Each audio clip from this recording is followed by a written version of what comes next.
그는 변치 않네. 여호와께 돌아가자. 우린 넘어져도 그 사랑 영원하네.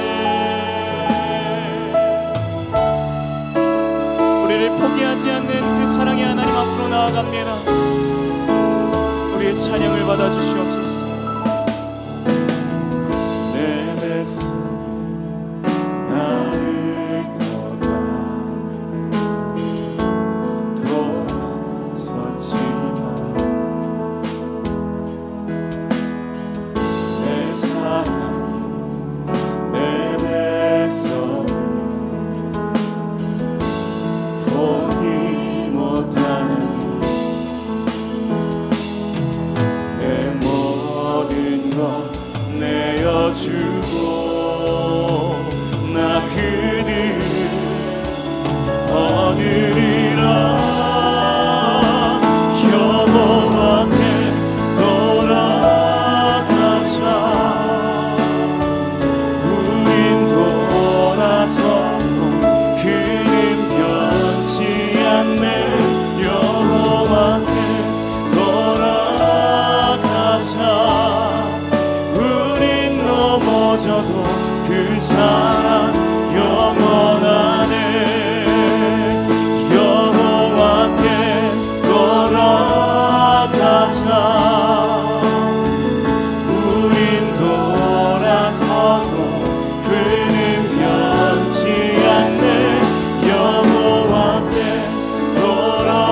돌아가자. 우린 넘어져도 그 사랑 영원하네. 사랑은 오래 참고 자신을 내어주네. 서로 살아갈 때 세상은 주보내. 사랑은 절대 지지 않네. 사랑은 오래 참고 자신을 내어주네. 서로 살아갈 때 세상은 주보내. 사랑은 절대 지지 않네. 여호와께 돌아가자. 우린 돌아서도 그는 변치 않네. 여호와께 돌아가자. 우린 넘어져도 그 사랑 영원하네. 여호와께 돌아가자. 우린 돌아서도 그는 변치 않네. 여호와께 돌아가자. 우린 넘어져도 그 사랑의 하나님 앞에 나아갑시다. 여호와께 돌아가자.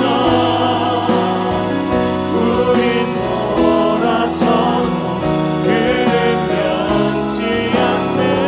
여호와께 돌아가자. 우린 넘어져도 그 사랑 영원하네.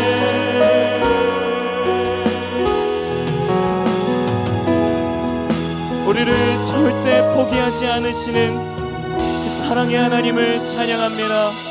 할렐루야.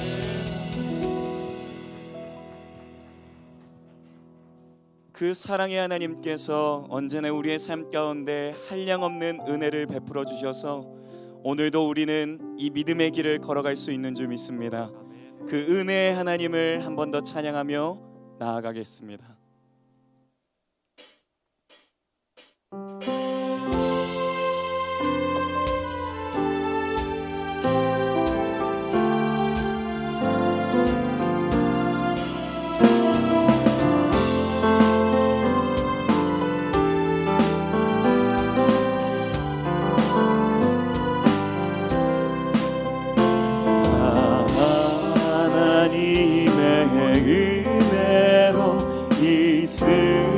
쓸데없는 자 왜 구속하여 주는지 난 알 수 없도다. 왜 내게 굳세 믿음과 또 복음 주셔서 내 맘이 항상 편한지 난 알 수 없도다. 내가 믿고 또 의지하는 내 모든 영광 잘 아는 주님 그 돌보아주실 것을 나는 확실히 아네. 왜 내게 성령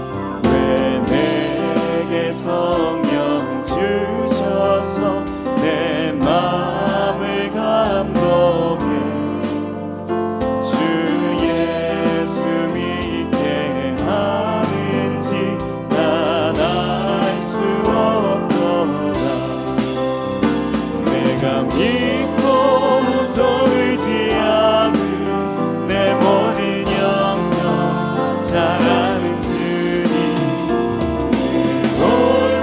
돌보아주실 것을 나는 확실히 아네. 내가 믿고 또 의지하는 내 모든 영광 잘 아는 주님 그 돌보아주실 것을 나는 확실히 아네. 주 언제 강림하실지 혹밤에 혹낮에 또 주님 만날 그것도 난 알 수 없도다.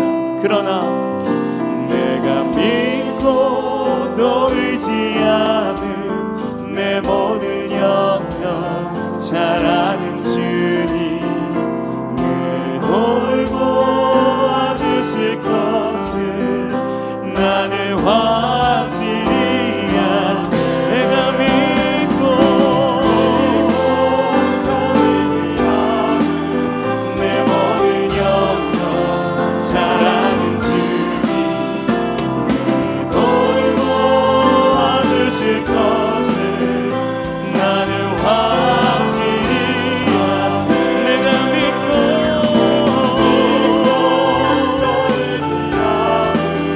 내 모든 영광 잘 아는 주님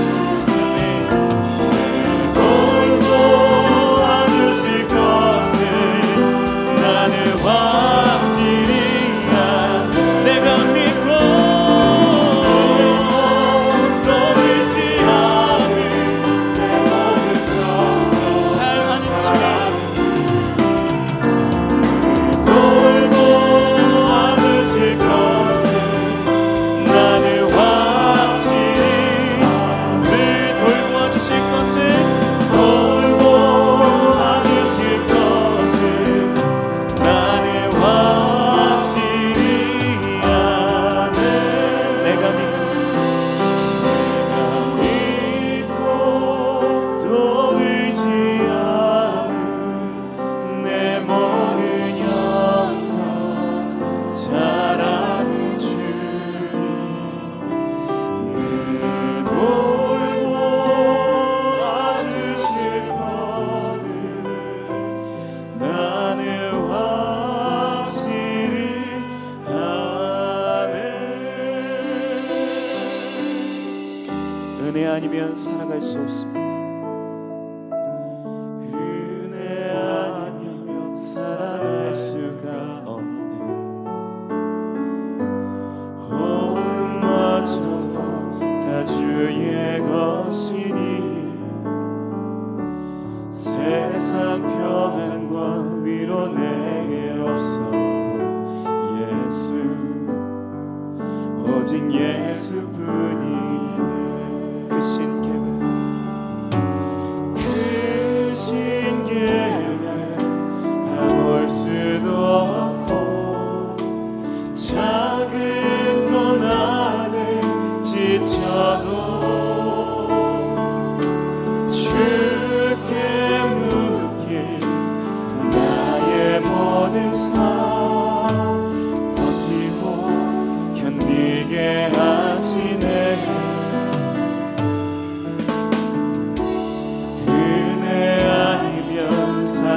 살아갈 수가 없네.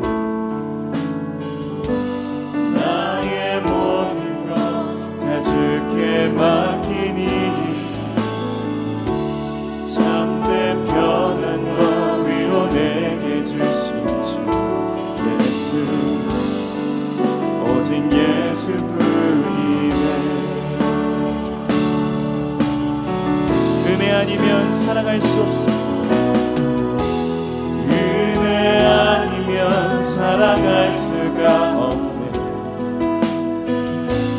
고음마저도 다 주의 것이니 세상 평안과 위로 내게 없어도 예수, 오직 예수뿐이네. 그 신계회, 그 신계회 다 볼 수도 없고 작은 문 안에 지쳐도 주께 묻기 나의 모든 삶 버티고 견디게 하시네. 그 신계회, 그 신계회 다 볼 수도 없고 작은 번 안에 지쳐도 주께 묻기 나의 모든 삶 버티고 견디게 하시네. 그 신계회, 그 신계회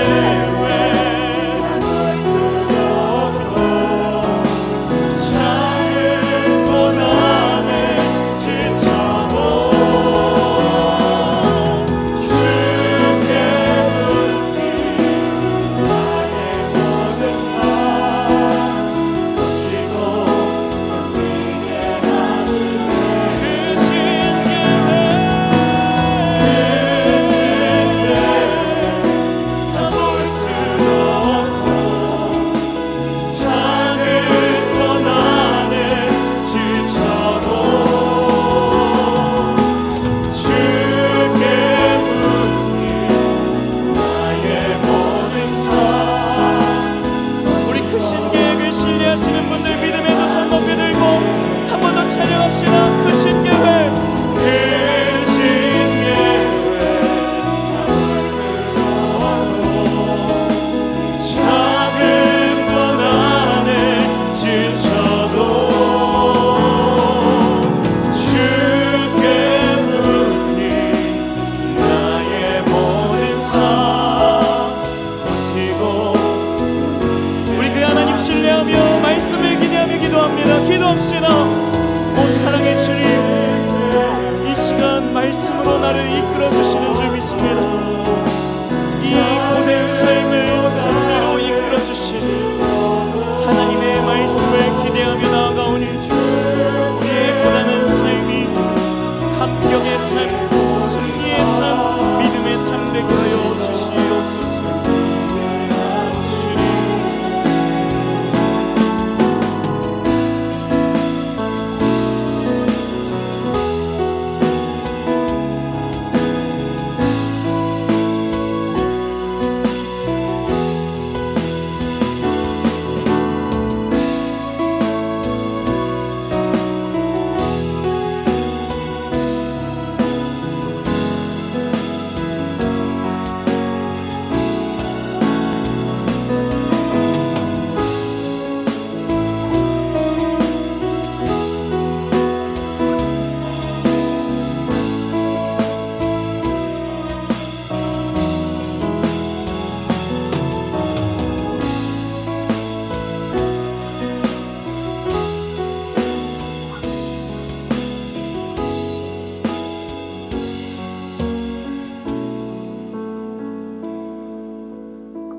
살아계신 하나님, 오늘도 우리가 은혜 아니면 이 하루도 살아갈 수 없는 존재임을 고백합니다. 호흡마저도 다 주님의 것임을 고백합니다. 하나님, 그런데 우리가 착각하여 하나님을 떠나 자꾸만 내 마음대로 살다가 마음이 어두워지고 낙심되고 지칩니다. 그러나 오늘 이 시간 주의 사랑과 은혜의 품 안으로 뛰어들었으니 하나님, 오늘도 우리 가운데 하나님의 넘치는 사랑을 부어 주옵소서. 우리의 메마른 심령 위에 생수의 단비를 부어 주옵소서. 성령님, 오늘도 우리의 마음과 생각을 새롭게 하사 말씀 앞에 순종하게 하시고 그 좌우에 날선 어떤 검보다 예리한 말씀으로 우리의 굳어있는 마음을 찔러 쪼개사 우리의 마음에 새로운 변화를 일으켜 주옵소서. 오늘도 우리 가운데 세례 행하시는, 우리를 너무나 사랑하시는 살아계신 예수님 이름으로 기도합니다. 아멘. 오늘도 이 예배 자리에 오신 여러분을 진심으로 축복합니다. 우리 가정에서 예배 드리는 모든 분들을 진심으로 축복합니다. 우리 서로에게 인사를 할 때 우리 수신호로 한번 인사할까요? 여러분 사랑합니다. 옆에 분들을 향해서도 사랑합니다. 또 뭐가 있었죠? 당신은 최고입니다. 최고입니다. 마지막으로 승리하세요. 한 번 더 승리하세요. 오늘 하나님의 승리가 우리 가운데 부어집니다. 하나님이 여러분을 너무나 사랑하셔요. 오늘 예배 자리에 온 우리를 그냥 두지 않으시고 반드시 풍성한 은혜를 충만하게 채워주십니다. 우리 그 하나님 기대가 되시죠? 마음을 활짝 열고 하나님을 기대하는 마음으로 오늘 함께 나누실 말씀 제목은 남은 자의 미래입니다. 우리 본문 예레미야 50장 말씀을 함께 읽습니다. 그러므로 만군의 여호와 이스라엘의 하나님이 이와 같이 말하노라. 보라, 내가 아수르의 왕을 벌한 것 같이 바벨론의 왕과 그 땅을 벌하고 이스라엘을 다시 그의 목장으로 돌아가게 하리니 그가 갈멜과 바산에서 양을 기를 것이며 그의 마음이 에브라임과 길르앗 산에서 만족하리라. 여호와의 말씀이니라. 그날 그때에는 이스라엘의 죄악을 찾을지라도 없겠고 유다의 죄를 찾을지라도 찾아내지 못하리니 이는 내가 남긴 자를 용서할 것임이라. 아멘. 요즘에 매일마다 이제 카톡을 보내드리고 있는데 좀 피곤하시죠? 매일 문자에 카톡에 또 교회 학교 자녀 두신 분들은 밴드까지 알람이 울려서 아마 좀 피곤하신 분도 있지 않을까 생각을 합니다. 그래도 출석 체크를 해야 되니까 하루에 한 번만 보내드리자 해서 하루에 한 번 카톡을 보내드리는 중인데, 저희 한 성도님이 다른 교회 다니는 친구분하고 이야기하면서 우리 교회는 맨날 카톡을 보내준다고 약간 좀 피곤하다는 이야기죠. 그렇게 얘기하니까 그 친구분이 와, 너 좋겠다.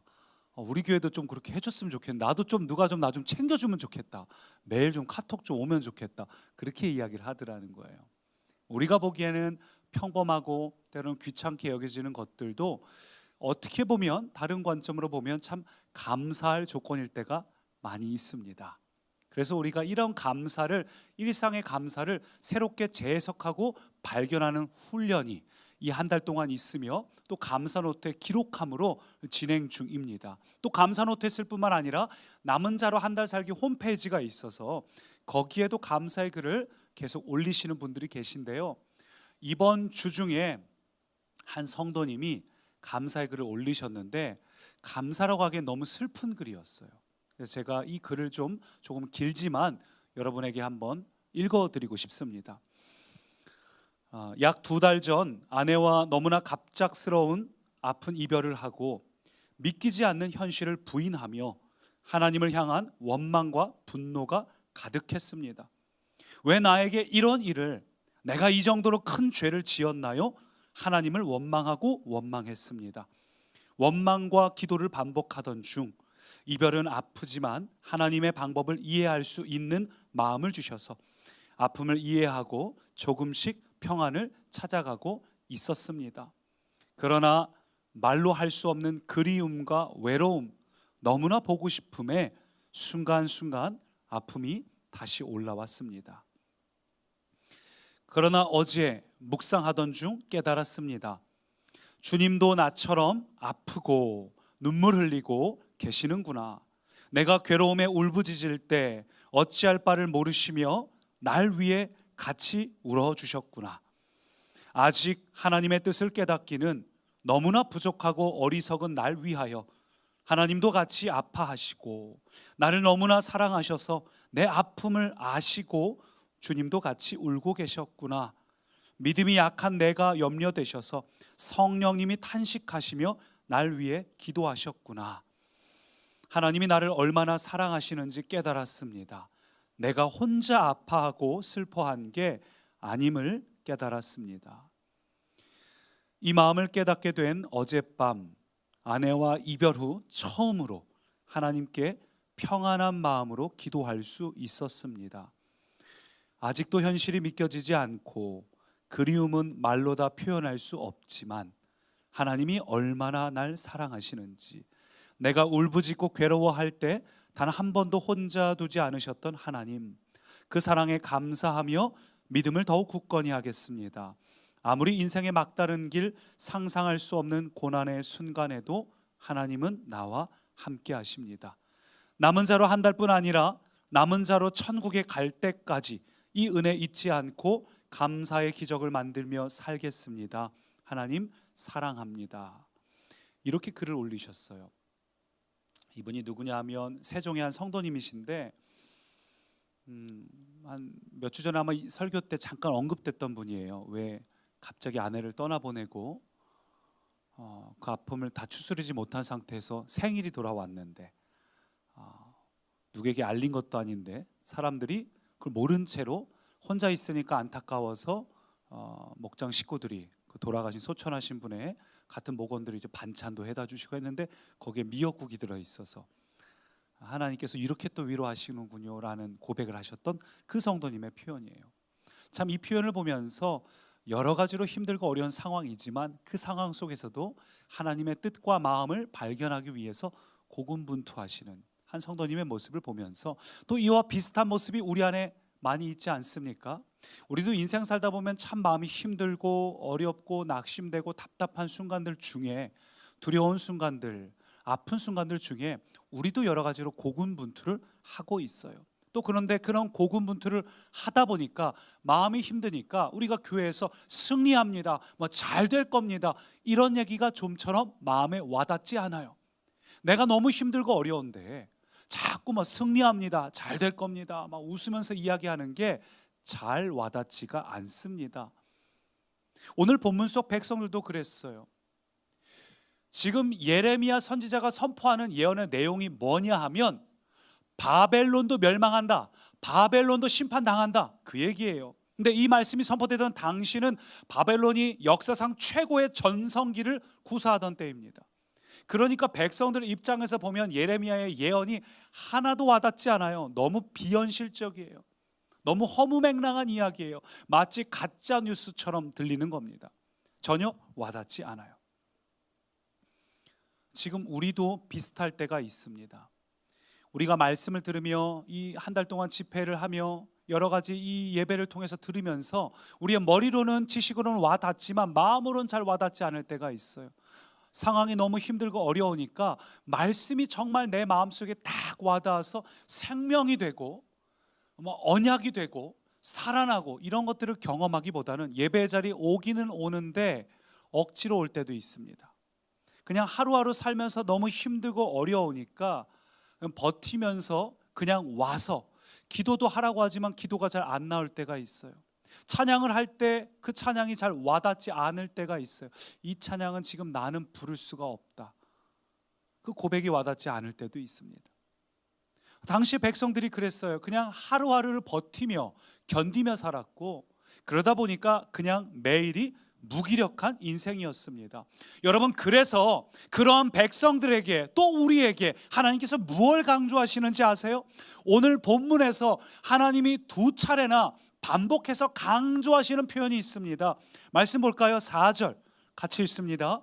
여호와의 말씀이니라 그날 그때에 이스라엘 자손이 돌아오며 유다 자손도 함께 돌아오되 여호와의 말씀이니라 그날 그때에는 이스라엘의 죄악을 찾을지라도 없겠고. 반복해서 강조되는 표현이 무엇이지요? 그날에는, 그때에는 이걸 강조하는 거예요. 여러분, 우리가 어떻게 하면 남은 자의 소망으로 살아갈 수 있을까요? 어떻게 하면 오늘의 현실, 무기력하게 만드는 이 현실 앞에서 하루하루 버티며 살아가는 게 아니라 남은 자라는 구체적인 소망이 우리에게 분명한 확신이 되고 내 삶의 존재가 되려면 어떻게 해야 되는가? 오늘 본문은 분명히 이야기하는 게 그날과 그때를 주목하라는 겁니다. 우리를 보십시오. 우리가 오늘 주목하고 있는 것은 주로 우리의 오늘의 현실과 어제의 상처예요. 어제 내가 그때, 과거에 그때 그 실수만 없었어도, 그때 내가 그렇게 상처만 받지 않았어도, 그때 내가 이런 어려움을 겪지 않았어도, 그리고 그날 받았던 그 상처를 지금까지 곱씹고 그것을 묵상해요. 말씀을 묵상하는 것이 아니라 그때 받았던 상처를 우리의 마음속에 품고 여전히 우리의 마음이 자유하지 못하고 과거에 매여 있다 보니까 오늘 내 현실도 과거를 통해서 해석을 해요. 그때 내가 이렇게 해서 이렇게 되는 거지, 내가 그때 이 선택을 이쪽으로 와버리는 바람에 이렇게 오늘도 고생하는 거지. 혹은 오늘의 현실에 매여서 오늘 날 답답하게 하는 환경에 매여가지고 우리의 마음이 우울하고 낙심됩니다. 그 환경에 그대로 우리가 영향을 받고 있어요. 그래서 오늘 하나님께서 두 차례나 강조하신 건 너의 과거에 얽매여 있지도 말고 오늘 너의 현실을 바라보면서 낙심하지도 말고 우리가 주목할 것은 그날과 그때다. 그때가 언제죠? 하나님께서 우리에게 새 일을 행하시는 그때, 하나님의 말씀이 이루어진 그날, 우리는 그 길을 향해 걸어가고 있잖아요. 반드시 우리는 그 길에 도착할 겁니다. 왜냐하면 이 약속은 내가 한 것이 아니라 하나님이 하셨기 때문이죠. 아브라함과 함께 언약의 제물 사이를 걸어가신 게 아니라 하나님 홀로 걸어가셨기 때문에 반드시 하나님이 시작하신 일을 끝까지 이루십니다. 우리에게 그날과 그때는 반드시 이루어집니다. 할렐루야. 반드시 이루어져요. 하나님께서 그 일을 반드시 이루실 거예요. 그래서 우리의 시선은 그날과 그때를 바라봐야 하고 그 미래에서 오늘을 바라봐야 합니다. 미래에서 오늘을 꿈꿔야 됩니다. 미래에서 오늘을 재해석해야 됩니다. 우리 자녀의 오늘 보는 것이 아니라 미래에서 우리의 자녀를 바라봐야 됩니다. 그래서 어떻게 하면 우리가 남은 자로서 살아갈 수 있을까? 남은 자의 이 소망이 우리에게 존재가 될 수 있을까? 그것은 오늘 말씀 제목과 같이 남은 자의 미래, 오늘 그날과 그때를 사모할 때에 그날과 그때를 분명하게 바라보고 믿는 자에게 오늘 이 약속이 반드시 이루어집니다. 어떻게 이루어질 수 있는가? 다시 말씀 보면 간단해요. 여호와의 말씀이니라. 이 말씀이 이루어지는 것은 여호와의 말씀이기 때문에 이 말씀은 반드시 이루어집니다. 하나님의 말씀은 1.1획도 틀리지 않습니다. 반드시 이 말씀은 우리 삶 가운데 이루어집니다. 그렇다면 우리가 믿음을 지킨 우리에게 남은 자의 미래에 어떠한 일이 일어날까? 첫 번째, 한번 따라 하시죠. 온전한 회복이 이루어진다. 온전한 회복이 이루어진다. 18절을 같이 읽습니다. 그러므로 만군의 여호와 이스라엘의 하나님이 이와 같이 말하노라. 보라, 내가 아수르의 왕을 벌한 것 같이 바벨론의 왕과 그 땅을 벌하고. 지금 하나님께서 아수르도 심판하셨고 바벨론도 오늘 심판하신다는 거예요. 그러면 하나님께서 왜 심판하시는가? 그 이유가 대체 뭘까? 우리는 알고 있어요. 우리는 하나님이 온 우주를 통치하시는 주인이시고 우리는 피조물에 불과하다는 사실을 알고 있습니다. 우리는 하나님께서 창조주시고 우리는 피조물이에요. 그런데 바벨론은 자기들이 그저 하나님의 심판의 도구라고 생각하는 것이 아니라 자기들이 온 우주의 중심인 것처럼 교만해졌습니다. 근데 그도 그럴 것이 이유가 있어요. 바벨론이 지금 어디 있냐면 우리 지도상으로 오늘날의 이라크에 위치해 있습니다. 이라크 바그다드 수도에서 한 100km 떨어진 곳에 있는데 유적지가 지금도 굉장히 잘 되어 있어요. 사진 한번 보여주시겠어요? 유적이 많이 남아 있습니다. 이게 광야기 때문에 이 지역도.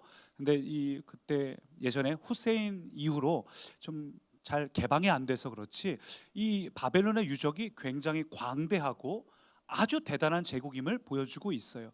오늘날 유적이 완전히 남아있지는 않지만 유명한 일화가 있죠. 바로 고대 세계 7대 불가사의 중 하나가 바벨론의 공중정원이었습니다. 근데 황폐한 땅인데 유브라데 강을 물을 끌어다가 정원을 만들었다는 거예요. 그것만 봐도 당시의 바벨론이 당대 문명 중에 최고의 수준을 이룩했다는 것을 볼 수 있습니다. 근데 지금도 그렇고 기원전 700년 경도 그렇고 바벨론 지역은 굉장히 황폐한 땅이에요. 아무도 주목하지 않는 나라였습니다. 변방의 황폐한 땅의 나라였어요. 자원이 없었습니다. 주요 교통로로부터 많이 떨어져 있습니다. 무역의 길이 멀어져 있습니다. 자원이 없는 황폐한 땅이에요. 근데 이 바벨론이 관계수로 기술을 이용해서 유브라데 강 물을 쫙 끌어다가 놓고 심지어 산을 뚫어서 터널을 만들기도 했습니다. 그래서 그들의 나라가 회복되기 시작하더니 결정적으로 강력한 군사력을 준비해서 주변의 나라를 무너뜨리기 시작하는데 당시에 가장 강대한 국가였죠. 바벨론이 무너진 다음이 페르시아, 그 다음이 알렉산더, 로마 순으로 흘러가죠. 당대의 거대 제국들. 바벨론은 당대에 가장 강했던 제국이 되었어요. 그러니까 이거는 그야말로 자수성가형 국가인 겁니다. 가진 자원이 하나도 없는데 그저 노력하고 아주 절치부심해서, 마치 우리나라처럼 전쟁 직후에서 절치부심해서 이렇게 회복이 된 것처럼 굉장히 노력형, 자수성가형 국가인 겁니다. 그러니까 그들의 마음속에 교만함이 찾아왔어요. 내가 이렇게 잘났어, 내가 이렇게 최선을 다해갖고 했더니 이런 놀라운 일들이 일어났어. 교만함이 점점 높아져서 급기야는 자기들이 온 우주의 중심, 신인 것처럼 여깁니다. 그 장면이 다니엘서 4장을 보면 잘 나와 있죠. 꿈을 꿨는데 꿈속에 자기가 나무예요. 느부갓네살의 꿈속에. 거기에 막 온 우주의 모든 것들이 다 와서 깃들어요. 막 교만해져 있을 때 하나님께서 다니엘에게 꿈 해몽을 통해서 바벨론이 이 느부갓네살이 교만을 버리도록 하셨지만 끝내 느부갓네살은 어떤 선택을 했는가?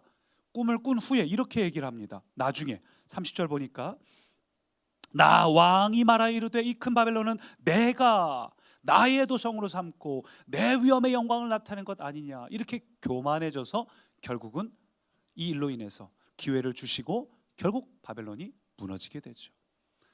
여러분, 이 이야기가 우리에게 무엇을 이야기하는 걸까요? 오늘 본문 속에서 바벨론을 향한 심판의 메시지가 오늘 우리에게 어떤 도전을 주는가? 그것은 우리 남은 자가 되기 위한, 남은 자의 미래는 우리의 노력에 달려 있는 것이 아니라 얼마나 최선을 다하고 얼마나 자수성가형으로 노력하냐, 절치부심하냐, 거기에 달려 있는 것이 아니라 남은 자의 미래는 오직 하나님께 달려 있습니다. 남은 자의 미래는 오직 하나님의 손에 붙들려 있습니다. 온 우주를 주관하시는 하나님의 손에 달려 있습니다. 여러분, 그래서 우리가 남은 자가 되려면 우리 안에 교만함을 버리고 하나님의 통치권 앞에 순종하시기 바랍니다.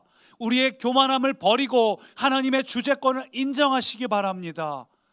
우리 안에 내 힘으로 하려는 우리의 생각들은 버리고 하나님의 일하심을 겸손히 구하며 엎드려야 합니다. 근데 이 당시에 이스라엘 백성들도 바벨론도 이런 얘기가 하나도 귀에 들어오지 않았어요. 그래서 이스라엘 백성들은 어떻게 하면 우리가 우리 노력으로 이 문제를 해결할까, 이집트에 내려갔다가 다시 바벨론 편에 들었다가 주변에 어떤 다른 국가들이 쿠데타는 일으키지 않는가, 어떻게 하면 라인을 잘 설 것인가, 심지어는 포로로 끌려간 자들 중에도 다니엘처럼 하나님의 뜻을 구하기보다는 어떻게 하면 줄을 잘 설까, 여기에 관심을 가졌죠. 그리고 또 한편으로 보면 하나님의 예언이 잘 들어오지도 않을 만한 것이, 이 하나님의 심판이 언제 임한다고요? 70년 뒤에 임한다고 하지 않았습니까? 너무 먼 이야기예요. 우리도 그렇지 않아요? 오늘 우리가 하나님께서 우리에게 잘 될 거라고 말씀하시지만 그게 잘 와닿지 않는 건 당장 오늘 내 현장이 잘 되지 않고 있는데, 더 어려워지고 있는데, 우리는 당장 오늘 우리의 하루가 나를 너무 힘들게 하는데, 당시 백성들도 하루 먹고 살기가 힘들어 죽겠는데 70년은 너무 먼 얘기예요. 너무 먼 나라 얘기예요. 그래서 오늘 본문을 보니까 하나님께서 아주 구체적이고 생동감 있는 청사진을 보여주시는데 19절 같이 읽어볼까요? 이스라엘을 다시 그의 목장으로 돌아가게 하리니 그가 갈멜과 바산에서 양을 기를 것이며 그의 마음이 에브라임과 길르앗산에서 만족하리라. 예, 하나님께서 다시 그들을 목장으로 돌아가게 해서 그들을 만족시켜 주신다는 겁니다. 근데 그것을 그냥 설명하는 것이 아니라 실제 일어날 일들을 구체적인 청사진으로 보여주시면서 이야기하는 거예요. 갈멜과 바산에서 양을 기를 것이고. 근데 여러분, 이 단어가 주목할 만한 단어입니다. 오늘 이 단어를 통해서 우리가 한 가지 유추할 수 있는 것은, 아하, 하나님의 회복은 단순히 우리를 돌아오게 만드는 것이 아니라 돌아온 백성들에게 최고의 것을 주시는구나, 최고의 만족을 누리게 하시는구나, 그런 표현입니다. 왜냐하면 갈멜과 바산에서 양을 기를 것이라고 했는데, 이 바산이란 땅은 이스라엘이 평야가 많지 않아요. 옆에서 보면 이렇게 이 지중해 쪽으로는 쭉 평야다가 산 꼭대기로 올라가서 산 꼭대기 위에 뭐 예루살렘이니 베들레헴이니 쭉쭉쭉 있는데, 산 위에서 유일하게 평야지대가 하나 있는 곳이 바로 이 바산이란 땅입니다. 사진 보실까요? 예, 이 사진 보면 뒤쪽으로 하얗게 눈 덮인 산이 보이시나요? 이 산이 바로 헐몬산이에요. 우리 성경에서 헐몬의 이슬이라고 불리는 백두산보다 조금 더 높은 산입니다. 400m 높은 산인데, 이 헐몬의 이슬이 늘 만년설인 이 물이 녹아 흘러서 이 평야 바산 지역으로 와서, 바산 지역은 항상 유일하게 이 땅이 푸르른 땅입니다. 그래서 이 이스라엘에서 다른 곳들은 다 목동들이 돌아다녀야 되지만, 이 바산에서는 양이나 뭐 염소나 소나 이런 것들을 기를 수 있는 곳이고, 지금도 이 지역에서 소를 기르고 있는데, 한번 사진 보여주시겠어요? 예, 지금도 이스라엘 가면 이 지역에서 소를 기르고 있습니다. 성경에도 바산의 암소 뭐 이런 표현이 등장을 해요. 마치 강원도 하면 그 무슨 한우죠? 평창 한우가 아니라 예, 횡성 한우. 예, 훌륭하십니다. 바산의 암소도 기억하시면 좋겠어요. 그런 거예요. 이스라엘에서 바산 하면은 아주 풍요로운 땅입니다. 근데 그 땅에서 너희가 목장을 다시 시작하게 할 거야, 그 얘기를 하시는 거예요. 이스라엘에 수많은 땅들이 있지만 바산의 암소를 기억하게 하시는 이유가 뭘까요? 내가 너에게 줄 회복은 그냥 회복이 아니야, 최고의 회복이야. 왜냐하면 내가 주는 거니까, 그 얘기를 하시는 겁니다. 지금은 비록 너희가 포로가 돼서 흩어져 있지만 다시 돌아올 것인데, 내가 너희에게 선물할 그 회복은 그냥 회복이 아니라 온전한 회복이다. 최고의 하나님이 최고의 회복을 주시겠다, 그 말씀을 하시는 거예요. 사랑하는 꿈의 가족 여러분, 우리는 하나님을 기대해야 됩니다. 오늘의 현실을 보면 우리가 꿈을 꾸기가 어려운데, 사실은 꿈을 꿔야 돼요. 여호수아와 갈렙처럼 아름다운 조건도 있고, 또 우리를 더 힘들게 하는 여러 가지 상황들도 있을 때, 그 힘들게 하는 상황을 보고 낙심하는 게 아니라 하나님께서 보여주신 약속이 하나라도 맞으면 그냥 꿈을 꿔야 돼요. 여호수아와 갈렙은 꿈을 꿨습니다. 그리고 오늘 하나님께서도 우리에게 그 꿈을 꾸기를 원하시는 겁니다. 오늘도 우리에게 그 소망을 갖고, 최고의 하나님인 내가 너희에게 최고의 것을 줄 것이니까 기대해라. 여러분 자녀를 위해서 기대할 때, 또 기도하실 때 기왕이면 최고의 하나님 수준의 스케일의 기도를 구하시기 바랍니다. 단순히 뭐 육체적으로 잘 되고 세상적으로 잘 되는 것뿐만 아니라, 그거는 그냥 보너스예요. 그는 따라오는 거예요. 그거는 있어도 되고 없어도 되는 겁니다. 근데 필수적인 것, 하나님의 은혜와 하나님의 통치와 하나님께서 부어주실 그것들을 온전히 구하시기 바랍니다. 그래서 제가 회복이라는 단어를 검색을 해봤더니 사전적 정의가 이렇습니다. 잃어버리거나 없어진 것을 다시 되찾고 원 상태로 되돌리는 것. 우리가 원 상태로 되돌리는 건 사업이 잘 그냥 그저 그렇게 되다가 망하다가 다시 그저 그렇게 되는 수준이라면, 하나님의 회복은 뭐라고요? 그저 그런 회복이 아니에요. 온전한 회복이에요. 오늘 1대지 제목입니다. 온전한 회복. 그래서 온전한 회복은 무엇인가? 같이 읽습니다. 하나님을 섬기는 백성으로의 회복, 관계의 회복이에요. 왜 온전한 회복이 관계의 회복일까요? 왜 하나님의 자녀로의 회복일까요? 왜냐하면 하나님의 자녀가 될 때 비로소 하늘 문이 열리고 하늘에 속한 모든 신령한 복을 우리에게 부어주시기 때문입니다. 하나님께는 제한이 없고 능력이 없는데, 그것을 누릴 수 있는 유일한 방법은 하나님의 자녀의 관계가 회복되는 거예요. 그래서 하나님이 우리에게 주실 최고의 회복은 하나님과 거리낌이 없는 사이가 되는 겁니다. 여러분, 이게 가장 우리가 사모해야 될 회복이에요. 여러분이 여러분의 문제의 회복을 구하시는 건 온전한 회복이 아닙니다. 하나님과의 관계 회복을 구하시기 바랍니다. 이 문제 해결해 주세요. 그건 회복이라 볼 수 없어요. 온전한 회복은 하나님과의 풍성하고 깊은 사랑의 관계가 회복되는 겁니다. 여러분, 그런 마음으로 살고 계신가요? 저는 어젯밤에도 잠자리 들기 전에 하나님 사랑해요, 하나님 꿈꾸고 싶어요. 자다가도 중간중간 깰 때마다 깨면서 바로 하나님 사랑해요, 하나님 꿈속에서도 주님과 동행하고 싶어요 하고 또 잠자리 들고 아침에 일어나서도 하나님 사랑해요. 여러분, 이런 고백이 우리 안에 자꾸 나와야 됩니다. 의도적으로 자꾸 의도적으로 하나님과의 사랑의 관계를 사모해야 됩니다. 왜냐하면 그럴 때 우리 안에 온전한 회복이 있기 때문이죠. 관계가 풍성해지면 하나님 앞에 거칠 것 없이 우리가 기도할 수 있어요. 근데 죄가 있으면 하나님과 우리가 관계가 멀어지고 기도가 의심이 되고 잘 믿어지지 않고 결국은 내 노력으로 자수성가하려고 합니다. 반대로 하나님을 자꾸 사랑하고 구하고 찾는 자는 점점 가까워지고 친밀해지고 하나님의 마음을 헤아릴 수 있게 되고, 그래서 우리에게 오늘 온전한 회복이 필요합니다. 그걸 잘 알았던 호세아 선지자가 이스라엘 백성들에게 이렇게 선포하죠. 같이 읽을까요? 오라, 우리가 여호와께로 돌아가자. 돌이키는 것이 모든 것의 시작이라는 거예요. 그래서 2절도 이렇게 말합니다. 여호와께서 이틀 후에 우리를 살리시며 셋째 날에 우리를 일으키시리니 우리가 그의 앞에서 살리라. 무슨 얘기예요? 당장은 아직 회복이 안 됐을 수 있습니다. 이틀째, 셋째 날 계속해서 하나님은 지금도 일하시는 중입니다. 하나님과의 관계가 회복되신 분들은 당장 현실이 달라지지 않았어도 걱정하지 마세요. 하나님이 지금 일하고 계십니다. 여러분, 하나님 신뢰하시나요? 이 신뢰는 하나님과의 관계가 회복된 사람만 누릴 수 있는 겁니다. 관계가 회복되어 있는 사람은 당장 혹은 과거로부터 우리에게 매여 있는 수십 년의 시간이 있다 해도 지금도 일하고 계심을 우리는 믿을 수 있습니다. 그래서 우리가 하나님께 돌이킬 때 근원의 회복, 온전한 회복이 우리에게 시작이 돼요. 그래서 우리가 이 한 달 살기 기도회가 너무 중요합니다. 만일 우리가 이 한 달 살기 동안에 제대로 동참하지 못하고 기도하지 못하고 있다면 그것은 교만한 거예요. 왜 교만이라 생각하느냐? 카일 아이들먼이 이렇게 얘기했어요. 같이 읽어봅니다. 교만은 하나님이 얼마나 절실히 필요한지를 깨닫지 못하게 만든다. 교만은 하나님을 절실히 구하지 못하게 만드는 거예요. 다시 말해서 오늘 우리 안에 하나님을 향한 절실한 마음, 사모하는 마음이 없다면 그것은 곧 교만한 마음입니다. 교만의 반대말은 절실히 구하지 못하는 것이에요.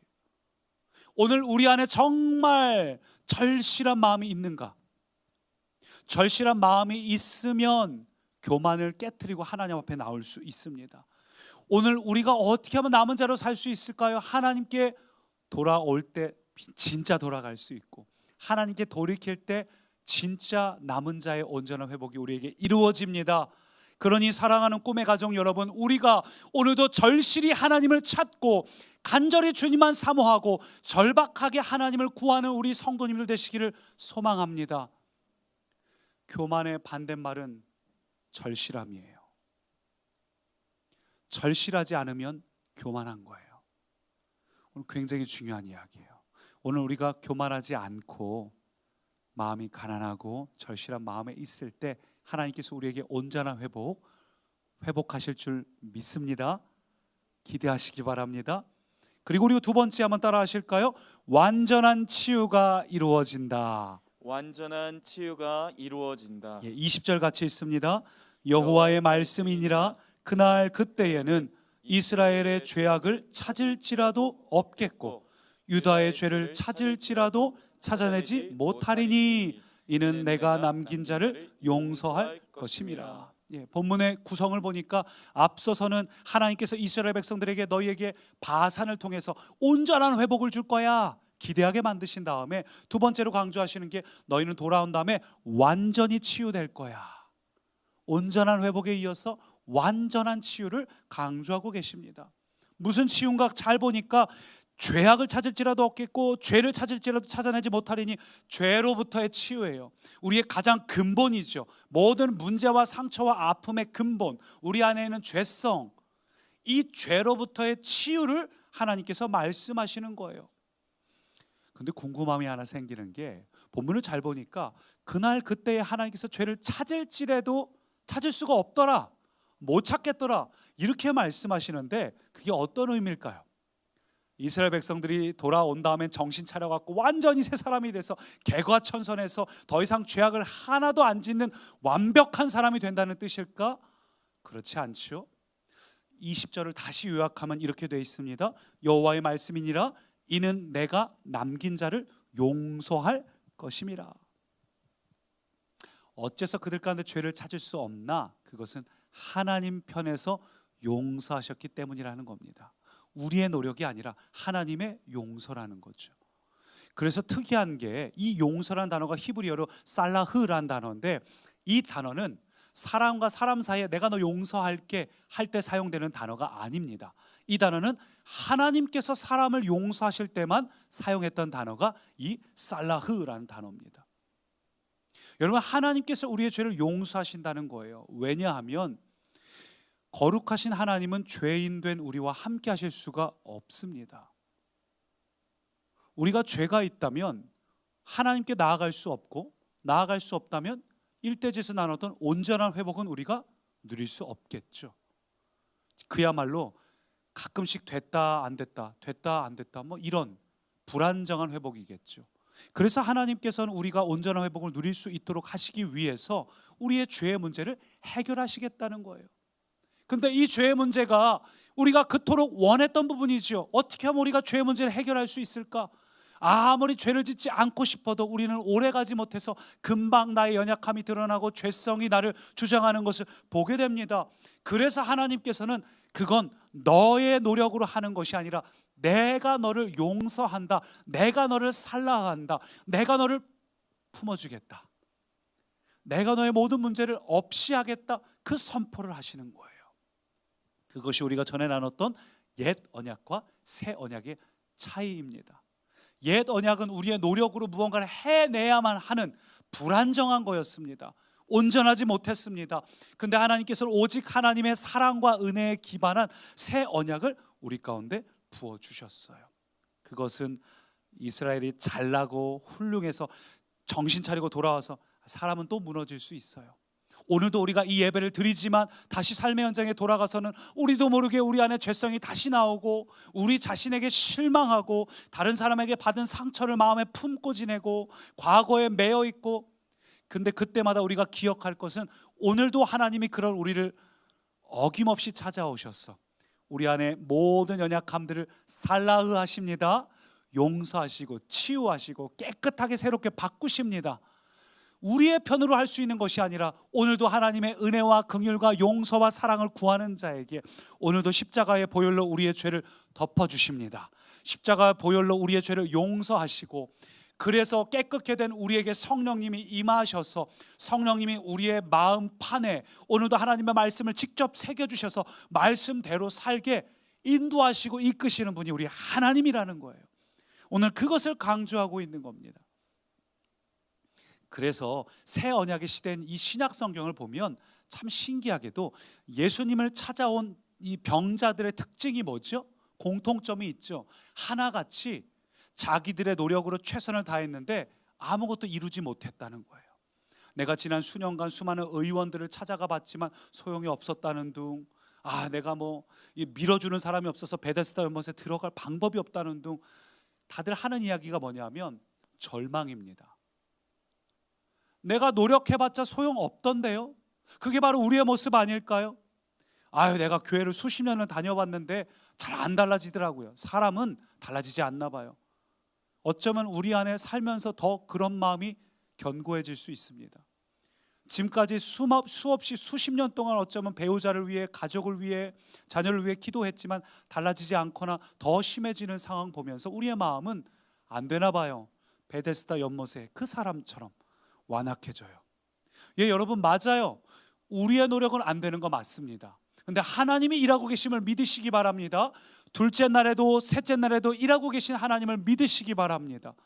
하나님은 지금도 우리 가운데 일하고 계시기 때문에 우리가 오늘도 흔들리지 않고 하나님의 은혜와 하나님의 긍휼을 신뢰하고 그 은혜를 부어주시길 구하는 마음을 갖는 게 가장 중요해요. 예수님께서는 그 절망 속에 있는 사람들을 그냥 두지 않으셨고, 그들이 믿음을 가지고 주님을 구할 때 반드시 그들을 고치시고 회복하셨습니다. 오늘 이 예수님께서 오늘 우리를 위해서 우리를 직접 찾아오셔서 질병을 고쳐주시는 것이 아니라 이미 2000년 전에 십자가에 달려 죽으심으로 우리의 모든 문제를 해결하셨습니다. 여러분 믿으시죠? 하나님께서 우리 가운데 이 모든 죄악을 해결하기 위해 십자가에서 우리의 죄를 친히 담당하셨습니다. 그래서 로마서 5장 6절 보니까 이렇게 말을 해요. 우리가 아직 연약할 때에 기약대로 그리스도께서 경건하지 않은 자를 위하여 죽으셨도다. 이 연약할 때라는 표현이 무력할 때라는 뜻이에요. 그러니까 우리는 우리 힘으로 아무것도 할 수 없어요. 우리 힘으로는 도저히 문제를 해결할 수 없는 존재가 바로 우리입니다. 그런데 그런 우리를 하나님께서 사랑하셔서 우리의 모든 문제를 해결하셨다는 거예요. 오늘도 우리 안에 성령님이 함께 하십니다. 여러분 믿으시죠? 성령님이 거하시는 이유는 우리가 잘나서가 아니라, 우리가 뭐 잘 살고 못 살고 달려있는 게 아니라 예수님께서 십자가에서 해결하셨기 때문에, 우리의 상태하고 관계없이 우리에게 칭의하셨기 때문에 성령님 우리 가운데 임하실 수 있는 거예요. 성령님 우리 가운데 거하시면 성령님 우리를 그냥 두지 않고 일하고 계셔요. 마치 서두에 봤던 마음의 상처와 아픔 속에, 하마터면 하나님을 향한 원망과 좌절 속에 인생이란 이토록 허무한 것인가? 예, 진짜 인생 허무할 수 있어요. 그런데 거기에 무너지지 않도록 성령님께서 같이 우시며 중보하시며 같이 그 마음을 만져주시니까 다시 일어나지 않습니까? 여러분, 배우자의 죽음은 정말 우리가 인생에 살면서 상상하고도 쉽지 않은 정말 최악의 순간 중에 하나인데, 그런 순간 중에도 하나님 우리를 다시 일으키시는 분이에요. 여러분, 오늘 이 하나님의 완전한 치유를 누리시기 바랍니다. 완전한 치유를 갖고 있는 사람은 인생의 어떤 상처를 만나도 두렵지 않아요. 낙심하지 않아요. 하나님 우리를 치유하십니다. 그것은 성령님을 통해서 완전한 치유가 가능한 것이에요. 우리 인생의 치유는 누가 나한테 사과를 하고 누가 나한테 어떤 물질을 공급해주고 회복되고 그럴 때 오는 것이 아니라, 하나님 안에서, 성령님 안에서 거할 때 우리는 완전한 치유가 비로소 누릴 수 있습니다. 그리고 에베소서 2장 5절은 이렇게 말해요. 같이 읽습니다. 허물로 죽은 우리를 그리스도와 함께 살리셨고 너희는 은혜로 구원을 받은 것이라. 오늘 이 은혜를 사모하시기 바랍니다. 은혜 아니면 살아갈 수가 없네. 우리 소진영 간사님의 고백처럼 호흡마저도 다 주님의 것입니다. 그 은혜가 있는 모든 꿈의 가족들은 이번 기간 동안에, 한 달 살기 기간 동안에 영적인 배수의 진을 치시기 바랍니다. 하나님, 교만하지 않고 절박하게 절실하게 하나님을 구합니다. 영적인 배수의 진을 치고 하나님 앞에 나와서, 주님, 나는 자수성가로 해결하는 것이 아니라 주의 은혜로 해결받기 원합니다. 하나님의 완전한 치유, 온전한 회복, 풍성한 최고의 회복, 그걸 내가 주님 안에서 누리기 원합니다. 이 소망이 있기를 축복합니다. 그런 남은 자에게는 미래가 밝습니다. 남은 자의 미래는 소망이 있습니다. 우리 한 주간 동안 말씀드렸던 것처럼 남은 자에게는 믿음의 노래를 부를 수 있고, 소망의 노래를 부를 수 있고, 감사의 노래를 부를 수 있습니다. 저와 여러분은 이미 그런 존재입니다. 하나님이 오늘도 우리에게 그 말씀을 하시는 거예요. 오늘 이 말씀 붙잡고 남은 자의 미래를 꿈꾸는, 이미 그 미래를 오늘부터 누리시는 꿈의 가족 되시기를 축원합니다. 그 마음을 가지고 함께 이 찬양 고백합니다. 우리 이번 집회 기간 동안 불렀던 찬양인데요, 안개 속에서 주님을 보내. 여러분, 안개 속에 있으면 한치 앞이 보이지 않죠. 근데 그 안개 속에서 우리가 봐야 할 것은 안개가 거치길 보는 것이 아니라 그 안개 속에서 나와 함께 하신 하나님, 아픔 속에서 나와 함께 하신 하나님, 나의 손을 붙잡아 주시는 그 하나님, 그분께 주목하시기 바랍니다. 그 고백으로 함께 찬양합니다. 안개 속에서 주님을 보내, 아무도 없을 것 같던 그곳에서 손 내미셔서 나를 붙드네. 길 잃고 쓰러져 가던 그곳에서 한 번 더 안개 속에서 주님을 보내. 아무도 없을 것 같던 그곳에서 손 내미셔서 나를 붙드네. 길 잃고 쓰러져 가던 그곳에서 주 말씀하시 오늘 우리에게 말씀하십니다. 내 손 잡으라. 내가 곧 길이요 진리 생명이니 나 그 길을 보내. 주 예비하신 곳 다른 길로 돌아서지 않으니 예수의 길 그 좁은 길 나는 건네. 주님의 손 붙잡고 그럴 때 그 무엇도 두렵지 않아. 왜냐하면 주님이 우리에게 약속하십니다. 그런 우리는 세상의 이 길이 험하다 할지라도 우리는 반드시 승리합니다. 나와 함께 하시는 성령으로 그 무엇도 바라지 않네. 저 하늘에 내 소망 있으니 예수의 길 그 좁은 길 주님과 함께 걸어갑니다. 주님의 손 붙잡고 아멘. 주님 우리를 붙들어 주십시오. 그 무엇도 두렵지 않네. 주님 주신 약속 내게 있으니 그러한 우리는 세상에 주님 이 험한 길을 걷지만 그 험한 길 우리는 주님 안에 승리합니다. 오늘 나와 함께 하신 성령으로 그 무엇도 바라지 않네. 저 하늘에 내 소망 있으니. 함께 합심으로 기도할 때 하나님만이 나의 유일한 소망이십니다. 주님 교만하지 않고 주님을 절실히 찾는 자가 되겠습니다.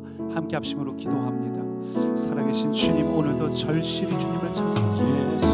오 주님 이 시간 주님 나를 붙잡아 주십시오. 우리에게 필요한 것은 주님의 은혜와 사랑, 우리에게 필요한 것은 우리의 조건의 회복이 아니라 관계의 회복입니다. 우리의 치유는 우리에게 용서를 구하는 사람들의 말이 아니라 하나님께서 우리를 치유하셔야 합니다.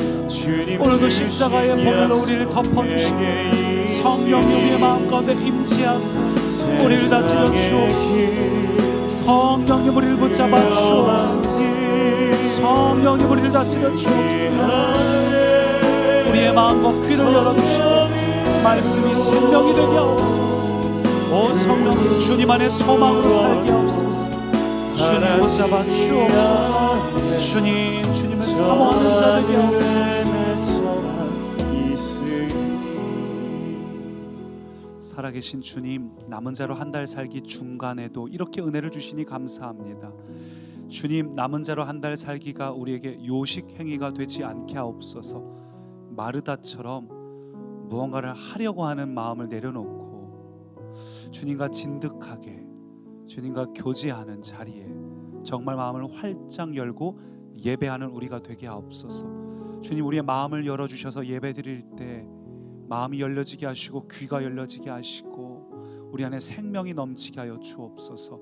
우리를 너무나 사랑하시는 그 하나님의 사랑을 누리게 하옵소서. 그래서 미래를 꿈꾸게 하시고 미래에서 오늘을 재해석하는, 미래에서 오늘을 바라보는 우리가 되게 하옵소서. 예수님 이름으로 기도합니다. 아멘.